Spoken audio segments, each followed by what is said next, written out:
Colin, come and speak to us on your subject of a Christian response to radical Islam.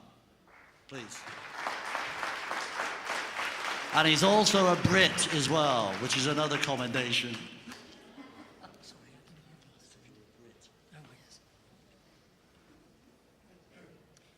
First comment, I am going to keep to my title.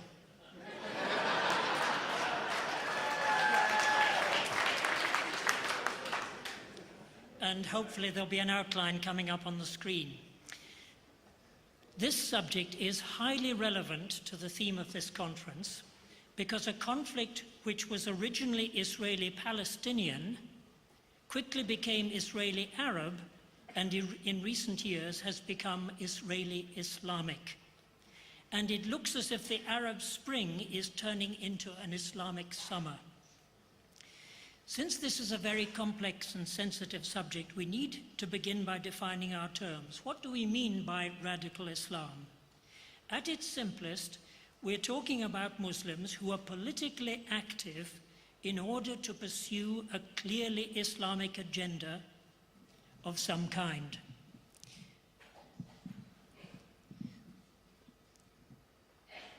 So we're talking about Hamas, Islamic Jihad and Hezbollah, and we're also talking about the Muslims who are in government in Tunisia and Turkey.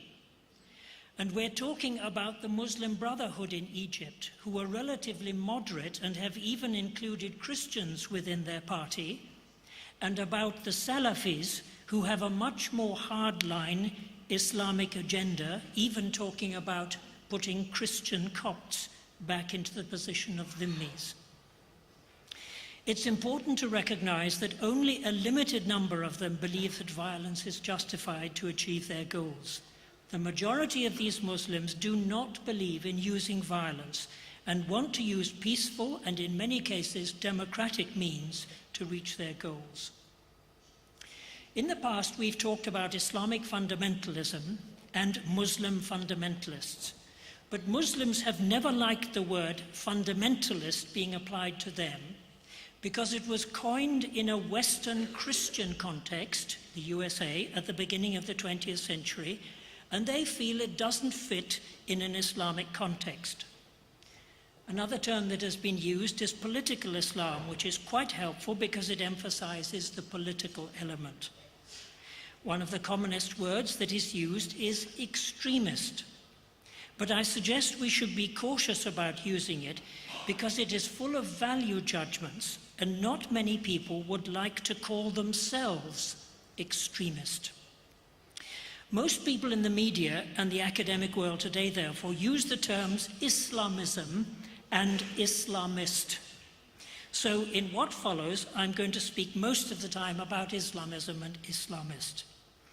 And what I'm offering here, and Sammy will be delighted, I'm offering 10 simple, or perhaps not so simple, steps to understanding and responding as Christians to Islamism in the world today. So first of all, we need to try to see ourselves as others see us. In October 2001, just a month after 9/11, an American journalist, Paul Kennedy, wrote an article in the Wall Street Journal. It was his way of trying to help fellow Americans to see themselves as most of the Muslim world sees them. This is what he wrote. How do we appear to them? And what would it be like were our places in the world reversed?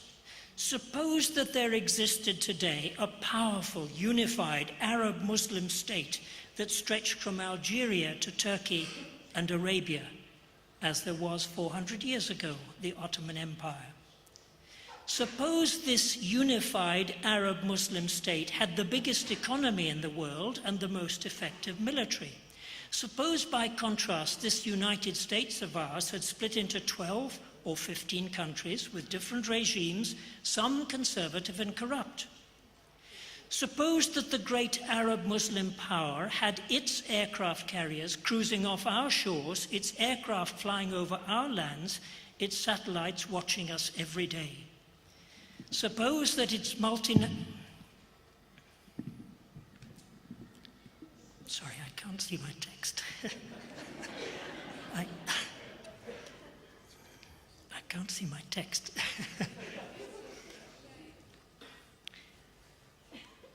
Suppose that its multinational corporations had reached into North America to extract oil and paid the corrupt conservative governments big royalties for that. Suppose that it dominated all international institutions like the Security Council and the IMF. Suppose that there was a special state set up in North America 50 years ago of a different religion and language to ours, and the giant Arab Muslim power always gave it support. Suppose the Colossus state was bombarding us with cultural messages about the status of women, about sexuality, that we found offensive. Suppose it was always urging us to change, to modernize, to go global, to follow its example. In those conditions, would not many Americans steadily grow to loathe that Colossus, wish it harm, and perhaps try to harm it? I think so.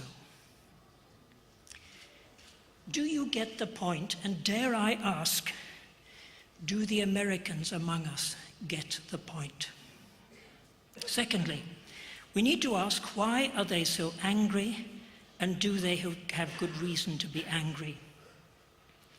Having been born in India and lived there for the first 6 years of my life, and having lived and worked for 18 years in different parts of the Middle East, I think I have begun to understand a little of the anger that led to 9/11 and that is still felt today by many Muslims all over the world, and Arab Muslims in particular. They are angry at the way the Israeli-Palestinian conflict has dragged on for so many years and not been resolved on the basis of international law. They are angry about the way Kashmir, with its Muslim majority, has been treated by India since the creation of Pakistan. They are angry about the brutalization of Chechnya by successive Russian governments. They are angry that, since the end of the old imperialisms, the Muslim world has been so weak economically, politically, and militarily, and that the new kinds of imperialism allow the West to dominate all world bodies and control world trade. They are angry at the way so many governments in Muslim-majority countries have not followed Islamic principles and have become so secular and corrupt. Many Islamists are just as angry with their own Muslim leadership as they are with the West. I have to say that if I were a Muslim, if I were an Arab, I would feel some of this anger. And as I look on from outside, I would have to say that I do understand why they have been so angry, and would have to add that in many cases, I believe they have good reason to be angry. 3, let's appreciate that there is a battle for the soul of Islam, a battle between different kinds of Muslims. Think back to 9/11 and the different ways in which Muslims responded to those terrible events. There were basically 3 different responses. 1, those who said these were genuinely Islamic actions carried out against the enemies of Islam in accordance with Islamic teaching. One of the hijackers had written before his death, "Remember the battle of the Prophet against the infidels," as he went on building the Islamic State. Secondly, those who said, these actions cannot possibly be justified in terms of Islamic teaching. Zaki Badawi of the Muslim College in London made this statement 2 days after 9/11. Those who plan and carry out such acts are condemned by Islam, and the massacre of thousands, whoever perpetrated it, is a crime against God as well as humanity. And thirdly, we sympathize with their motives, but can neither support nor condemn their actions. Many Muslims on the streets in different countries were caught in a dilemma because they could understand the thinking of the hijackers and shared some of their anger. They had some sympathy with them, but couldn't bring themselves either to condemn or approve of their actions. The expression for the soul of Islam comes from John Esposito, an American Christian Islamic scholar. He uses it to describe the intensity of the struggle that is going on within the Muslim world. It's important, therefore, for us to understand that many of the Muslims around us are strongly opposed to the ideology and actions of fellow Muslims who are Islamists, and especially those who are prepared to use violence. 4. Let's try to understand the different ways Muslims interpret the Quran. If we want to understand how Muslims use their scriptures to justify their ideology, we need first to appreciate something about the life of Muhammad. For them, the most significant event in the life of the Prophet, apart from the receiving of the Quran, was the Hijrah, the migration from Mecca to Medina. Before this event in 622 AD, Muhammad had been a persecuted prophet in Mecca with a small group of disciples. But when he moved to Medina, he became the leader of the whole community and established the first Islamic state. He made the laws and led them into battle. Now he was both prophet and statesman. Religion and state, deen wa dawla, were closely bound together, and for many Muslims, this first Islamic state in Medina represents a golden age, and they look back to it as an ideal that they would like to recreate wherever they are today. So, if we ask why many Muslims are so politically motivated, one of the main reasons is that they are trying to follow the example of the Prophet. Then we also need to look at some of the verses in the Quran which sound very warlike. For example, 2:190. And fight for the cause of Allah those who fight you. Kill them wherever you find them. Fight them until there is no sedition and the religion becomes that of Allah.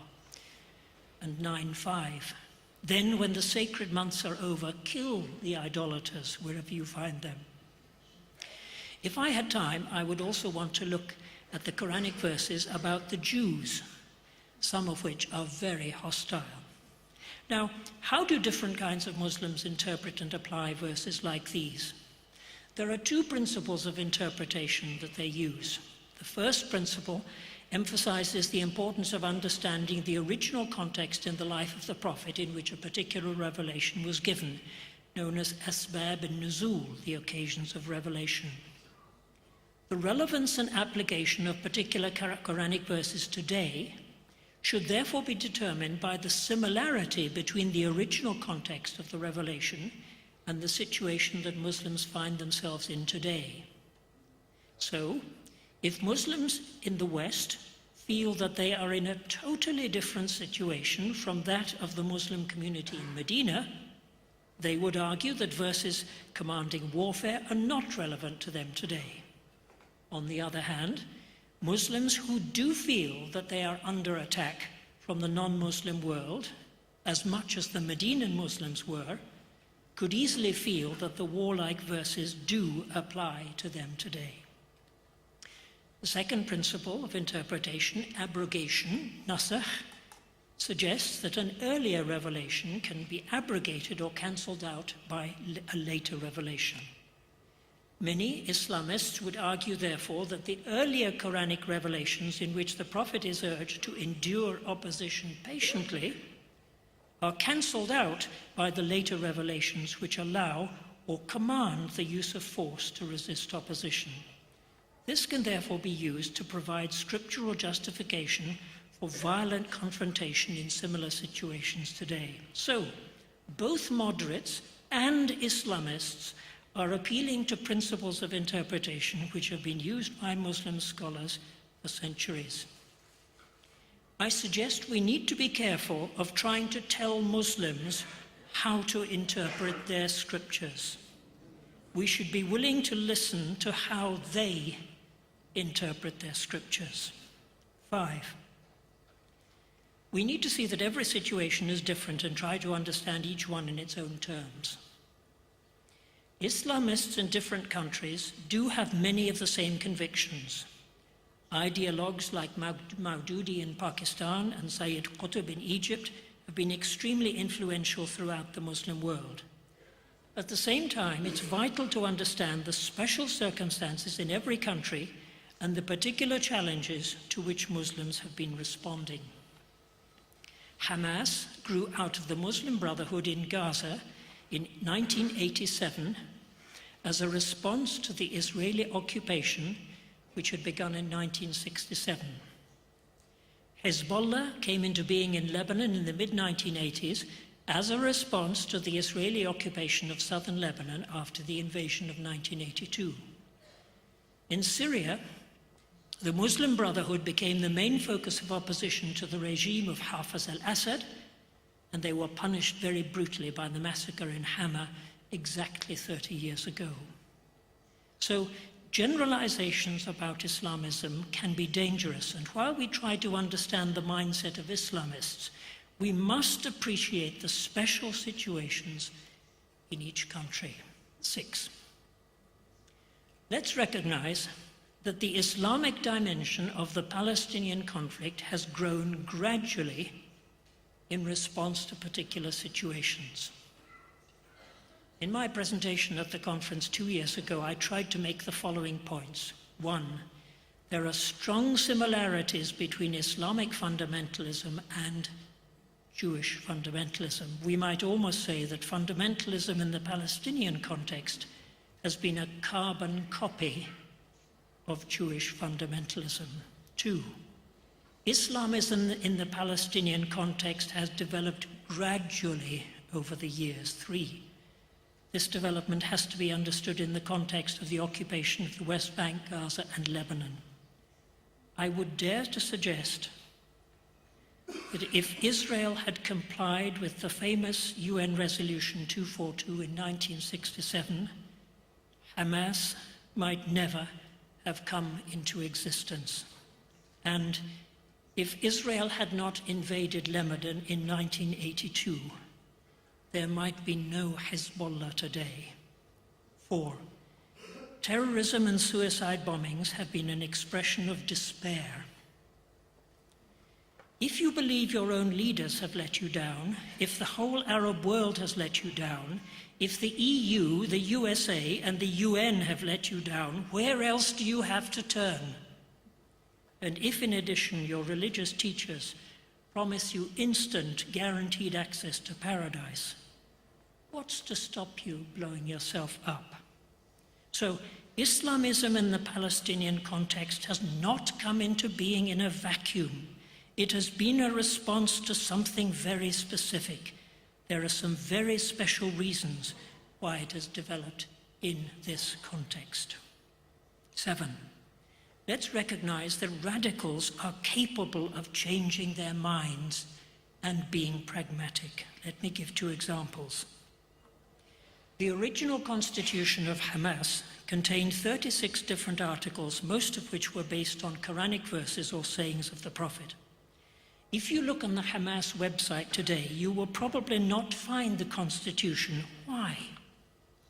Because its leaders soon became embarrassed by its strong polemical character and started being much more sophisticated in their rhetoric.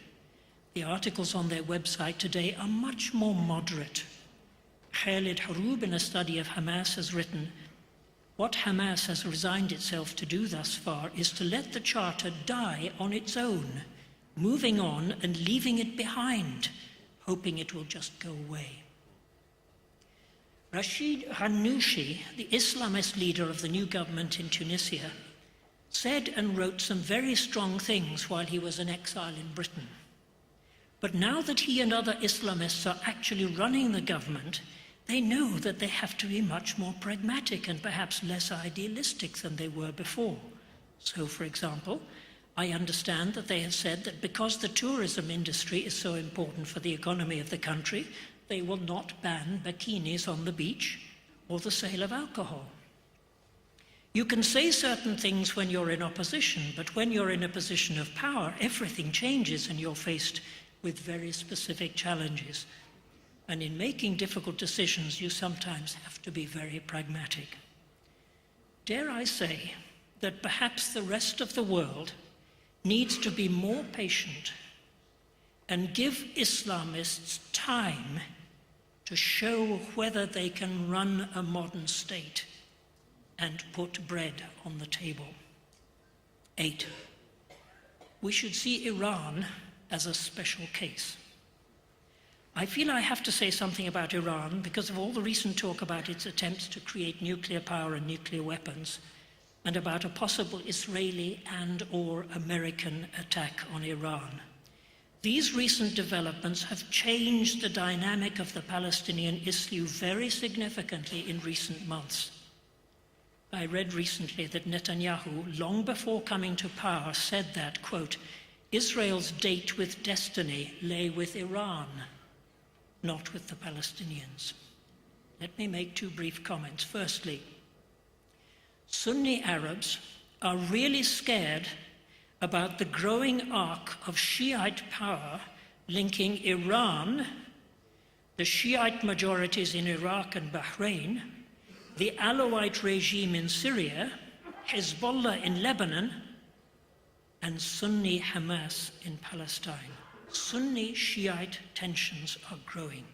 Secondly, the Islamic Republic of Iran shouldn't be identified too closely with Sunni Islamism. Iran is a special case for several reasons. They are Persians who have never shown much love for the Arabs. They are Shiites, not Sunnis. Their political philosophy, which is based on the idea of the guardianship of the legal scholar, vilayat faqih, is novel even for Shiites and is not likely to be copied elsewhere in the Muslim world. And lastly, there has been a very complicated relationship between Iran and the USA and Britain. All of these factors make Shiite Islam in Iran different in certain important respects from Islamism in other Middle Eastern contexts. Let me also remind you that those of us who come from the West have a special responsibility for the way recent history has unfolded in Iran. In 1953, the CIA and MI6 engineered a coup in order to bring down the first democratically elected government in Iran under Mossadegh. This coup led to the return of the Shah, and his dictatorial regime led to the return of Ayatollah Khomeini and the creation of the Islamic Republic in 1979. Again, do you get the point? 9. We need to be passionate about justice and injustice. Let me give you 2 contemporary examples of justice issues in other places in this region. I read an article a few weeks ago about the shortage of wheat for making bread in Egypt. It explained that Egypt should and could be the breadbasket of the region, but instead it now has to import 80% of its agricultural produce. The writer then went on to analyze why the country has got itself into this situation over the last few decades, and gave 3 main reasons. 1, farmers have given up growing wheat in order to grow crops that are more valuable and can be exported, like flowers, and have sold valuable farming land to developers. 2, the government has sold off land at knockdown prices to their own cronies, and have not built up the infrastructure to enable the country to feed itself. 3, the USA has encouraged the sale of its own wheat to Egypt instead of helping the country to be self-sufficient. Here's a justice issue that involves many parties. In Syria, approximately 10% of the population of 23 million, Christians are approximately 10% of the population, and because they are a minority, have felt quite close to the Assad regime, which is controlled by another minority, the Alawites, who are around 13%. Since the demonstrations started early in 2010, most Christians have remained loyal to Assad because they have seen him as the protector of the Christian community. The Sunnis have therefore been taunting the Christians, challenging them to come out on the streets and join the protests. At one stage, they were shouting in the streets, "Il-Alawiyya a'tabut, wal-Masihiyya Beirut, the Alawites to the coffin and the Christians to Beirut. Many inside and outside the country are very fearful about the fate of Christians if and when the Assad regime is forced out of power and Sunni Muslims of some kind take over the government. Have Syrian Christians perhaps been blind to the terrible injustices carried out over many years by a regime that has been authoritarian, repressive, and corrupt? Decades ago, some Christians in the West were shamed when they found that communists were more concerned about social justice than Christians were. Perhaps we should be shamed when we find that Islamists are sometimes more concerned about social justice than Christians are. Christians, of course, should have their own distinctive way of responding to injustice, which is summed up by Paul in the words, overcome evil with good. 10. Let's see Islamists and relate to them as people. I hope that all of us are aware of the work of Brother Andrew and his contacts with Islamists over many years. In 1992, he visited the 400 Palestinians who were expelled from Israel-Palestine and forced to camp in midwinter in tents on the mountains of South Lebanon. And since then, he and his friends have made regular visits to Hamas leaders in Gaza. Sami Awad has for several years been working with people in Hamas, exploring with them a genuinely Islamic basis for non-violence, peacemaking, and reconciliation. The point I want to emphasize is that here are people who have had the courage to go and meet Islamists face to face and build genuine relationships of trust with them.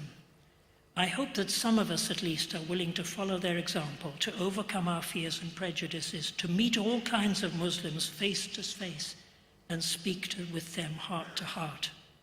And if we believe that Saul, the persecutor of the first Jewish believers in the Messiah, could meet the risen and ascended Christ on the road to Damascus, why can't we believe that God can find his own ways of breaking into the hearts and lives of Islamists in order to reveal Christ to them? And my conclusion. Here are my suggestions about how we can begin to respond as Christians to radical Islam or Islamism. I trust that none of you will think that I am trying to be an advocate for Islamism or justify terrorism. What I've been trying to do is to demystify Islamism. It's a recent development, and I believe it is possible to explain where it comes from, where and how it has developed, and where it might be going. I'm trying to understand Islam and Islamism, and to get away from the demonization of Islam and the scaremongering that are so prevalent in the West, especially in our churches. I know that I shall be told that I'm naive, that I've gone soft on Islam and Islamism, and that I am much too optimistic about the prospect for Christians in the new Middle East after the Arab Spring.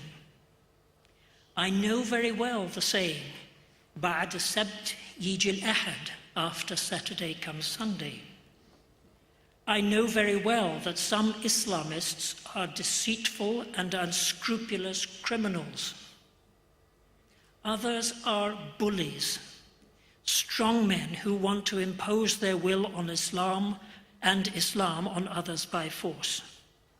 Some of them have not yet learned that power corrupts and absolute power corrupts absolutely, but I am not as pessimistic as some, because I believe that many Muslims do not want strongly Islamist governments, and that the younger generation who have taken to the streets are longing for greater freedom and a better economic future.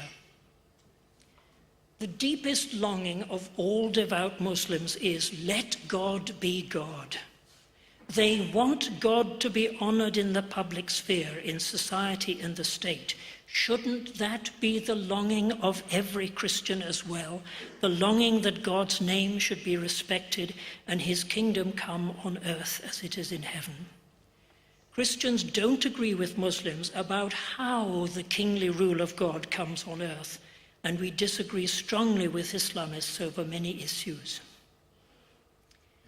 But let's at least try to understand them and not to bear false witness against them, to relate to them as people, to love them, and to live alongside them, to challenge them and engage in hard talk with them, and then perhaps to demonstrate by our actions that there may be another way.